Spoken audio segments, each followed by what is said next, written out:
Shalom, jumpa kembali dengan saya dalam renungan singkat pagi ini, sikap Kristen menghadapi masalah, yang diambil di dalam 2 Tawari 15 ayat yang keempat.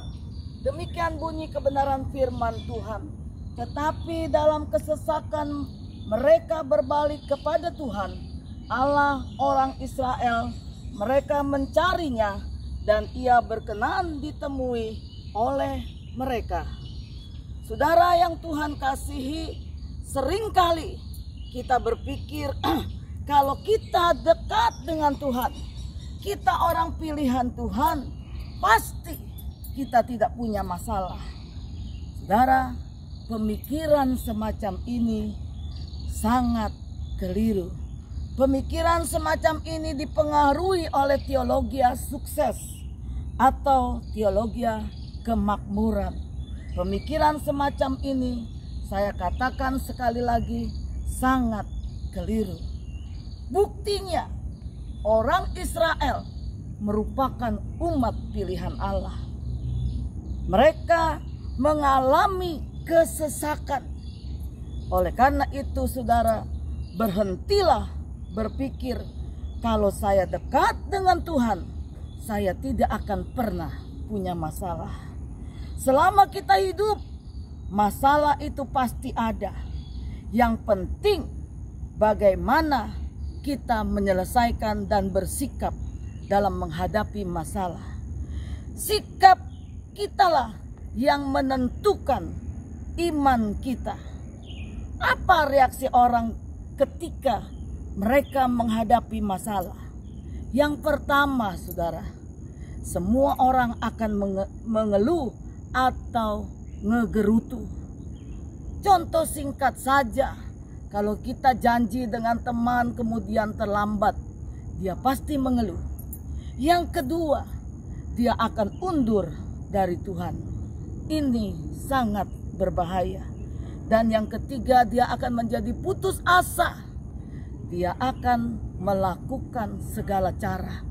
Dia akan, saudara, menghabiskan hidupnya dengan caranya. Karena dia merasa putus asa. Karena itu Alkitab mengingatkan kepada saudara dan saya hari ini. Berbalik, untuk kita berbalik kepada Allah. Apa arti kita berbalik kepada Allah? Yang pertama, untuk kita tidak menjadi putus asa. Yang harus kita lakukan adalah kita mengasihi Allah dengan benar, saudara. Mengasihi Allah dengan benar. Kita mengasihi Allah bukan karena embel-embel, bukan karena kita ingin menikmati berkat Tuhan, tapi kita mencari sumber berkatnya. Kenali Allahmu dengan benar. Yang kedua tuh, saudara, Tuhan ingin kita memiliki iman yang benar. Saudara, kita lihat contoh seorang ibu yang ditinggalkan oleh suaminya dengan hutang yang banyak. Dia punya iman yang benar kepada Tuhan. Dia tidak pergi kepada orang-orang lain, tapi dia pergi kepada imam Allah, utusan Tuhan, nabi Allah, dan dia melakukan apa yang benar di mata Tuhan.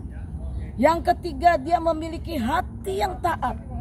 Kalau Tuhan izinkan kita mengalami kesesakan, kita jangan mengeluh, tapi kita tetap bersyukur dan tetap setia, serta belajar mentaati kebenaran firman Tuhan. Yang kedua, saudara, jalani hidup dengan bersyukur. Apapun yang Tuhan izinkan terjadi di dalam hidup kita, kita belajar bersyukur. Berbalik kepada Allah artinya kita diajar untuk selalu bersyukur. Ketika ada masalah, jangan kita tangisi, karena tangisan tidak menyelesaikan masalah, tapi kita jalani dengan ucapan syukur. Dan yakinlah bahwa Tuhan tidak pernah meninggalkan saudara dan saya. Ada beberapa alasan kenapa kita harus bersyukur, saudara. Yang pertama, rencana Tuhan tidak pernah gagal. Kita ingat Yusuf bukan? Dalam mimpi Yusuf akan menjadi orang yang besar, orang yang hebat. Tetapi apa yang dialami Yusuf? Yusuf difitnah, Yusuf dibuang oleh saudaranya. Bahkan Yusuf masuk penjara.